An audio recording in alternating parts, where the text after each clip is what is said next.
Kim at Paulo spotted na namang magkasama kagabi. Habang papalapit nga ang pelikula ni Kimi at Paulo ay palalim naman ang kanilang samahan. Sa isang picture na ibinahagi ng isa sa kanilang kaibigan ay spotted sina Paulo at Kimi kagabi na nagsisiyahan. Makikitang sobrang masaya ang kanilang pagsasama at malaki din ang ngiti sa kanilang mga mata. Blooming naman ang mukha ng dalawa at halatang masaya sa mga nagaganap.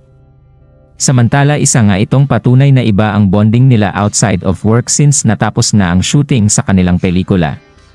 Samantala isa naman sa mga kaibigan ni Kim Chiu ang nagregalo sa kanya ng special tape ng pelikula ni Paulo Avellino Nagoyo. Kaya naman hindi maitago ni Kim Chiu ang kilig at tila nahiya sa kanyang tinuran. Narito ang video at ating panoorin. Oh my gosh! Sabi videohan ko daw ang sarili ko pag binuksan ko to.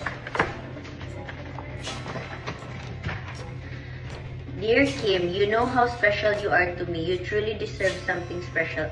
I hope magustuhan mo tong special gift. Oh, thank you, Ate Carl. See? This is a special gift of mine. Pinunit ko na siya. Thank you, Ate. Napaka-uwi! Napaka-uwi, Ate Carl! Maraming salamat. Thank you. Samantala, present din kagabi ang best friend ni Paulo Avellino na si Jake Cuenca. Matalik na kaibigan naman ang turing ni Jake kay Kim Chiu.